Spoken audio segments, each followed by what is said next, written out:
किस्सा गोई विभू ओम के साथ ये एपिसोड एक काल्पनिक रचना है। इसमें वर्णित नाम, पात्र, स्थान और घटना या तो लेखक की कल्पना की उपज है, ये उनका काल्पनिक रूप से उपयोग किया गया है। किसी भी वास्तविक व्यक्ति, स्थान या घटना से कोई भी समानता पूरी तरह से संयोग है। उस भूकंप के बाद बस बची रह गई ये दीवार।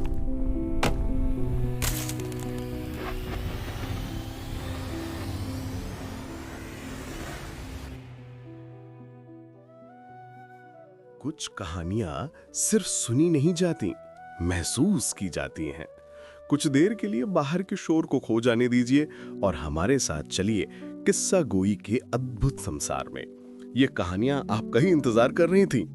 आइए एक निराले सफर पर चलते हैं विभू ओम की कहानी बोलती दीवार के भाग 1 के साथ।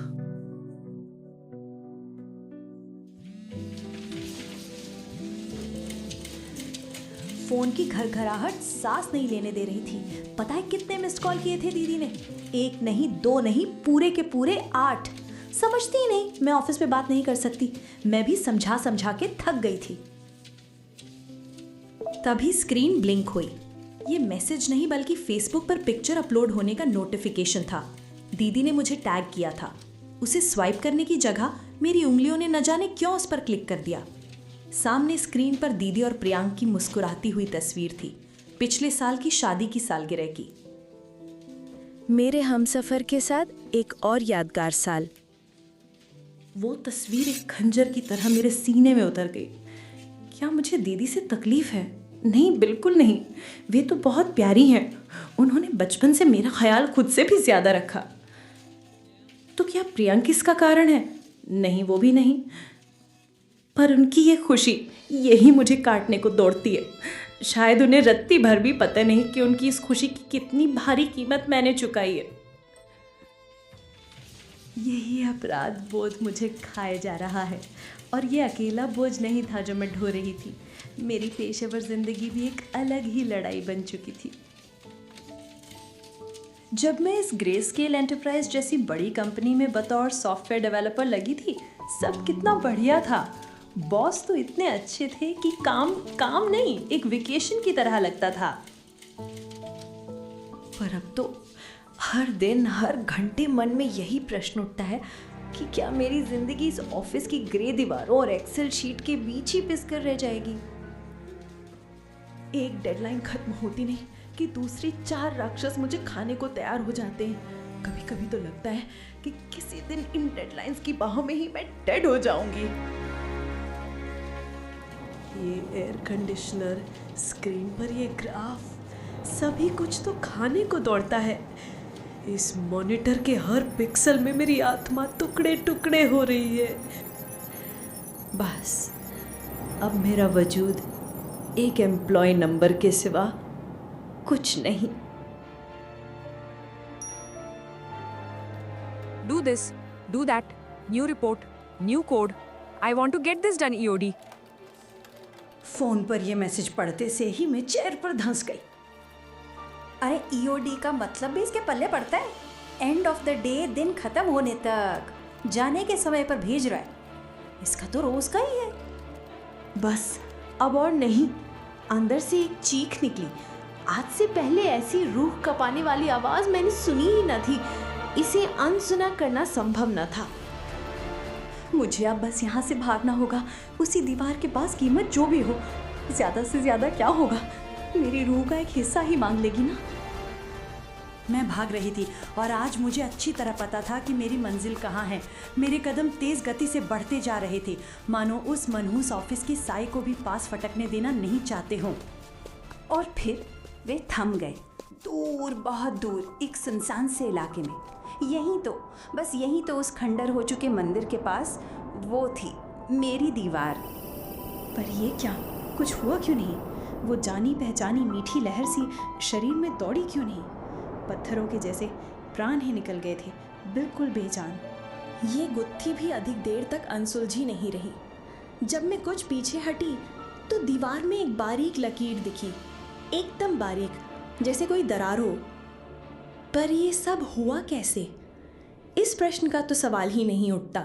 क्योंकि मुझे कुछ कुछ तो भान था कि ये क्यों हुआ होगा।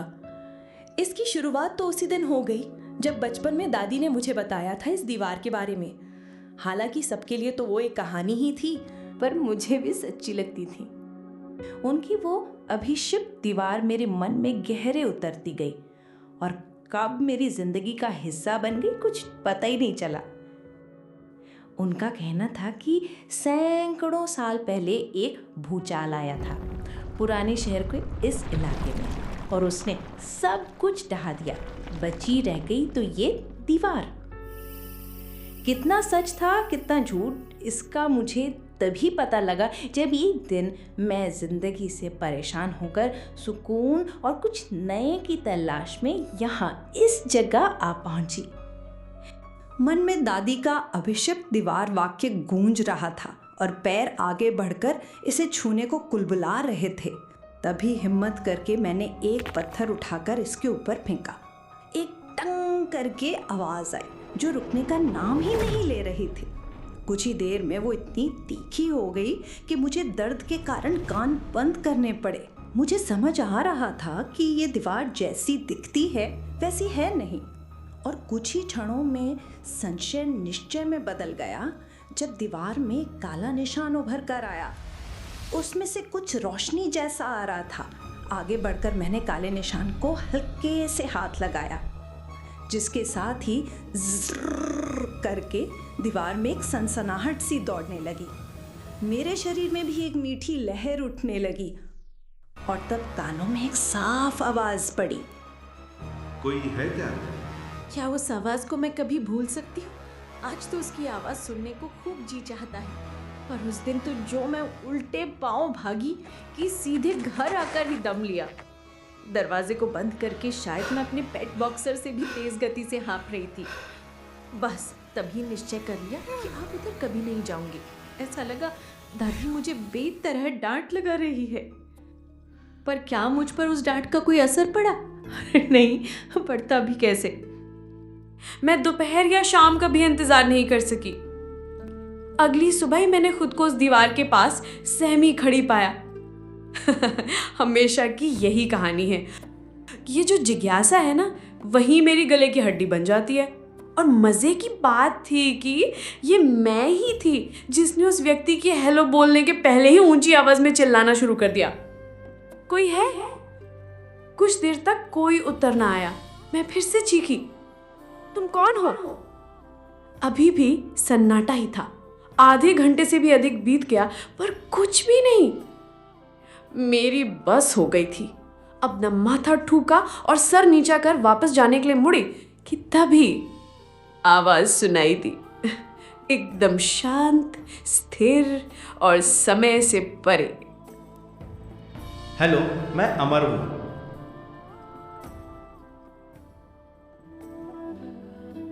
किस्सा गोई का सफर ऐसे ही जारी रहेगा।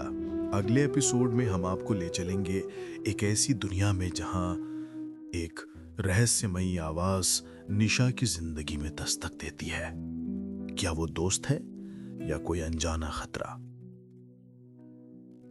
आप सुन रहे थे विभु ओम की कहानी बोलती दीवार का भाग 1। आशा है ये सिर्फ एक कहानी ही नहीं बल्कि एक एहसास बन के आपके साथ रहेगी।